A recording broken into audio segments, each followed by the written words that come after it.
Vijayawada A+ convention లో రాష్ట్ర ప్రభుత్వం ఆధ్వర్యంలో ఏర్పాటు చేసిన ఇఫ్తార్ విందులో ముఖ్యమంత్రి చంద్రబాబు నాయుడు పాల్గొన్నారు. ముస్లిం మత పెద్దలతో కలిసి ప్రత్యేక ప్రార్థనలు చేశారు. అనంతరం ముస్లింలను ఉద్దేశించి సీఎం ప్రసంగించారు. పేదరికంలో ఉన్న ముస్లిం కుటుంబాలను ఆర్థికంగా పైకి తీసుకొస్తాం. ముస్లింలకు తెలుగుదేశం పార్టీ ఎప్పుడూ అండగా ఉంటుంది. వక్ఫ్ బోర్డు ఆస్తులకు రక్షణ కల్పిస్తాం. ముస్లిం సోదరులతో ఇఫ్తార్ విందులో పాల్గొనడం సంతోషంగా ఉంది. 40 ఏళ్లుగా ఇఫ్తార్ విందులో పాల్గొంటున్న క్రమశిక్షణ, దాతృత్వం, ధార్మిక చింతనల కలయిక పవిత్ర రంజాన్ మాసమంతా కఠోర దీక్షతో ఉండే ముస్లిం సోదరులను మనస్ఫూర్తిగా అభినందిస్తున్నా. ఇదొక పవిత్రమైన ఆచారం. సమాజ శ్రేయస్సు కోసం ముస్లిం సోదరులు దువా చేస్తున్నారు. ఆర్థికంగా బాగున్న వారు పేదలకు సాయం చేయడమే ఖురాన్ నేర్పించిన మంచి గుణమని అన్నారు. మేనిఫెస్టోలో హామీ ఇచ్చినట్లుగానే ఇమాంలకు 10,000, మౌజన్లకు 5,000 గౌరవ వేతనం పెంచాం. మొన్నటి బడ్జెట్ లో ముస్లిం మైనార్టీలకు 5,434 కోట్లు కేటాయించాం. గత బడ్జెట్ కంటే 1,300 కోట్లు అదనంగా కేటాయించాం. మత సామరస్యాన్ని కాపాడటమే కాకుండా అన్ని విధాల ముస్లింలను పైకి తీసుకొస్తాం. జకాత్ స్ఫూర్తితో మీరు సంపాదించిన దాంట్లో కొంత పేదలకు ఖర్చు చేసేందుకు ముందుకు రండి. పేదరిక నిర్మూలన కోసం P4 కార్యక్రమాన్ని ఈ మాసంలోనే ప్రవేశపెడుతున్నాం. అగ్రభాగాన ఉన్న 10% మంది, అట్టడుగున ఉన్న 20% మంది పేదలకు సహకారం అందిస్తారు. तुम दुनिया में मेरे बंदों से मोहब्बत करो। मैं आपको रसूलुल्लाह सल्लल्लाहु अलैहि वसल्लम की जिंदगी की तारीख बताता हूं।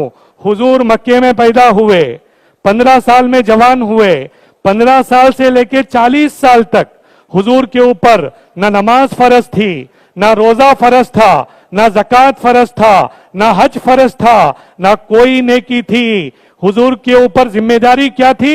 हुजूर के ऊपर जिम्मेदारी इंसानियत की थी। 15 साल की उम्र से लेके 40 साल की उम्र तक रसूलुल्लाह सल्लल्लाहु अलैहि वसल्लम ने लोगों को मोहब्बत बांटा, लोगों को इंसानियत सिखाया, लोगों को ह्यूमैनिटी बताई कि दुनिया में आपस में एक दूसरे के साथ कैसा जीना है, कैसा एक दूसरे का इकराम करना है, कैसा लोगों के हुकूक अदा करना है। रात बाहर खड़े हुए लोगों से गुजारिश की जाती है कि वो अंदर आ जाइए। పోలీసు వారికి మనవి ఏమిటంటే ఏదైతే పాసులు చెక్ చేస్తున్నారో ఆ పాసులు చెక్ చేసే ప్రక్రియను త్వరగా ముగించాలని, ఎందుకంటే మన ప్రియతమ ముఖ్యమంత్రి నారా చంద్రబాబు నాయుడు గారు వచ్చే సమయం ఆసన్నమవుతుంది కాబట్టి త్వరగా అందరిని లోపల పంపించాల్సిందిగా కోరుచున్నాం। यहाँ पर हाल के अंदर जो भी लोग खड़े हुए हैं उनसे गुजारिश की जाती है कि वो बैठ जाएं। तो हुजूर बचपन से लेके 15 साल तक, बचपना भी हुजूर का लोगों के लिए नमूना गुजरा, और 15 साल जब हुजूर बालिग हुए, जवान हुए, तो 15 साल से लेके 40 साल तक मक्के की जो जिंदगी थी वो क्या थी? वो पूरी जिंदगी इंसानियत थी, वो पूरी जिंदगी ह्यूमैनिटी के बेस के ऊपर थी कि एक इंसान को दुनिया में पहले इंसान बनकर जीना है। हुजूर को नबूवत कब मिली? हुजूर को दीन कब मिला? हुजूर को नमाज, रोजा, ज़कात, हज कब मिला? 40 सर मैं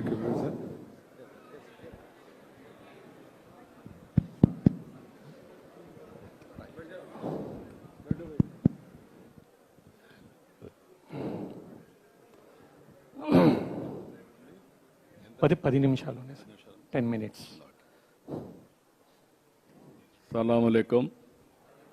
अस्सलाम वालेकुम। చాలా సంతోషం, ఒక శుభ సందర్భంలో రంజాన్ మాసంలో ఈరోజు మిమ్మల్ని అందరినీ కలవడం నా అదృష్టంగా భావిస్తున్నా। అందరికీ రంజాన్ శుభాకాంక్షలు। ఈరోజు మిమ్మల్ని చూస్తే నేను 40 ఏళ్ళుగా రంజాన్ జరుపుకుంటున్నాం, నేను కూడా భాగస్వామి అవుతున్నాను।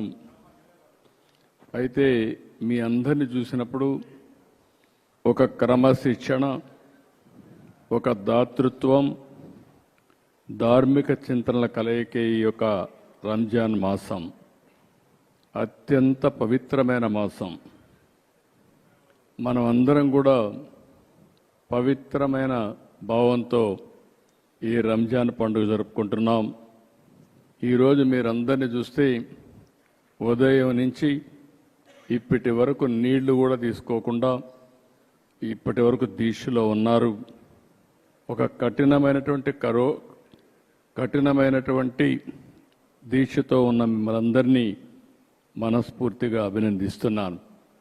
ఇది ఒక గొప్ప ఆచారం, పవిత్రమైన ఆచారం.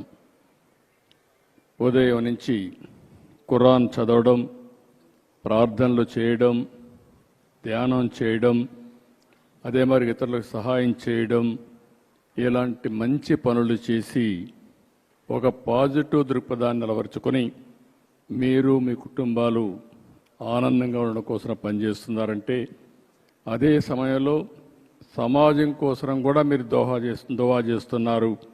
దానికి మనస్ఫూర్తిగా మిమ్మల్ని అందరినీ అభినందిస్తున్నానని చెప్పి కూడా నేను మీకు తెలియజేస్తున్నాను. ఈరోజు మనందరికీ ఖురాన్ నేర్పించినటువంటి ఒక మంచి గుణం, డబ్బులుండేవాళ్ళు వేరే వాళ్ళకి సహాయం చేయడం. ఇది ఒక పవిత్రమైన ఆశయంతో మీరందరూ ముందుకెళ్తున్నారు. అలాంటి సమయంలో మరొక్కసారి మిమ్మల్ని మనస్ఫూర్తిగా అభినందిస్తున్నాను. ఇప్పుడే కాదు, మొట్టమొదటి నుంచి కూడా తెలుగుదేశం పార్టీ మైనారిటీలతో అనేక కార్యక్రమాలతో అనుబంధం ఉంది. ఈరోజు